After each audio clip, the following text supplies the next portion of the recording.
বাংলাদেশে কেউ কেউ মনে করছেন যে বিশ্ববিদ্যালয় এক ধরনের ফলাফল হয়েছে। আমরা গণতান্ত্রিক যে ইচ্ছা, গণতন্ত্রের সাধারণ জনগোষ্ঠী বা ছাত্র সমাজের ইচ্ছার প্রতিফলন, তার বিরুদ্ধচারণ করি না। কিন্তু এই প্রতিফলন ঘটানোর জন্য যদি কোনো ইঞ্জিনিয়ারিং হয়, আমি জালিয়াতির চাইতে ইঞ্জিনিয়ারিংকে প্রাধান্য দিচ্ছি, নানা কৌশল করা হয়, তাহলে এটা কিন্তু ধরা পড়বেই, যেটা আমরা জাহাঙ্গীরনগর বিশ্ববিদ্যালয়ে দেখলাম, ঢাকা বিশ্ববিদ্যালয়। বাংলাদেশে ছাত্র রাজনীতির ঐতিহ্য হচ্ছে এটা একটা উৎসবের মতো পরিস্থিতি। সেই উৎসবে যারা পূর্ববর্তী যারা বিশ্ববিদ্যালয়ের ছাত্র সংসদের প্রতিনিধি ছিলেন, ভিপিজিএস ছিলেন, তারা যায়, তারা কথা বলে, কিন্তু ঢাকা বিশ্ববিদ্যালয়ের ভাইস চ্যান্সেলর তিনি কোড অফ কন্ডাক্ট তৈরি করলেন। তিনি তৈরি করলেন একটা আচরণ বিধি, যে বাইরের কেউ আসতে পারবে না। ভাই, বিশ্ববিদ্যালয়টা কি বিচ্ছিন্ন কোনো দেশ নাকি? ভ্যাটিকান সিটি তো নয়, দেশের মধ্যে দেশ তো নয়। সারা বাংলাদেশের জীবনের যে প্রবাহ, সমাজের যে আকাঙ্ক্ষা, সেটা প্রতিফলিত হয় বিশ্ববিদ্যালয়। যারা বিশ্ববিদ্যালয়ের সাবেক ছাত্র, প্রাক্তন ছাত্র, তাদেরও বিশ্ববিদ্যালয়ের সাথে একটা মিথস্ক্রিয়া থাকে, একটা ইন্টারাকশন থাকে।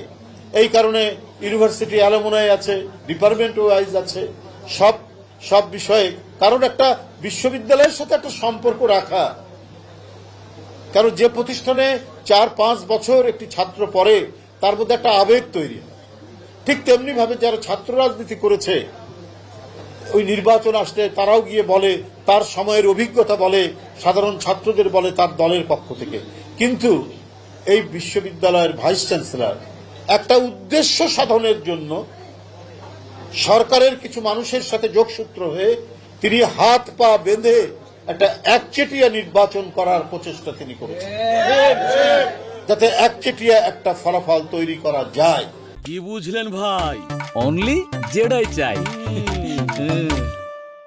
ভাইস চ্যান্সেলর সাহেব বলেছেন, আপনারা সুষ্ঠু নির্বাচন করুন তার কলিগদেরকে।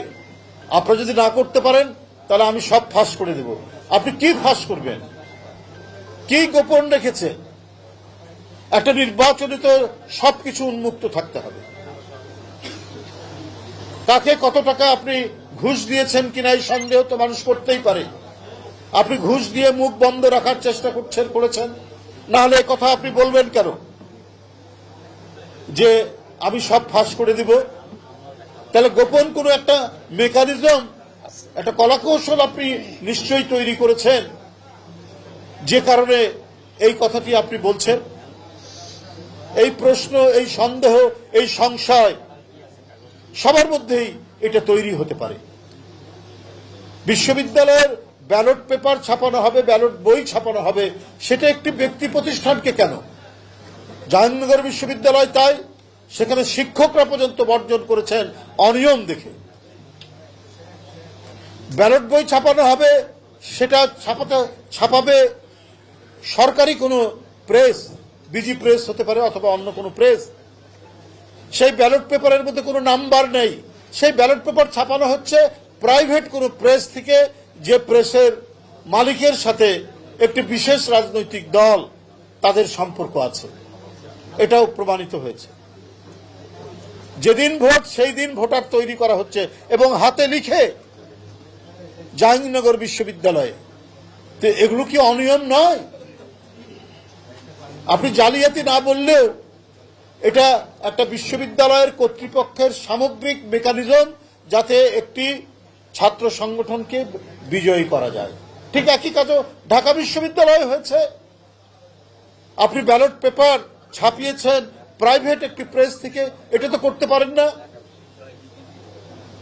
এটা পাবলিক বিশ্ববিদ্যালয়, পাবলিক বিশ্ববিদ্যালয়ের আপনার আর ব্যালট পেপার, এটা তো অত্যন্ত সিকিউরড, এটার নিরাপত্তা থাকতে হতে পারে। সেই ব্যালট পেপারে কোনো নাম্বার নেই, এটা তো একটা কঠিন ঘটনা। তাহলে রাষ্ট্র এবং বিশ্ববিদ্যালয়ের কর্তৃপক্ষ সব মিলিয়ে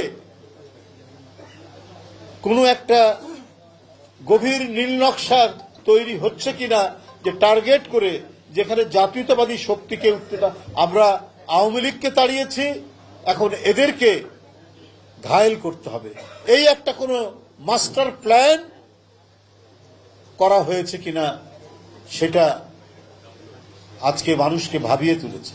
তবে আমি এইটুকু বলতে চাই, যে শক্তিগুলার উত্থান আমরা দেখছি সেটা দেশের গণতন্ত্রের জন্যও বিপজ্জনক, গণতন্ত্রের চর্চার জন্য বিপজ্জনক, এবং আমাদের যে মানুষের যে ধর্মীয় চেতনা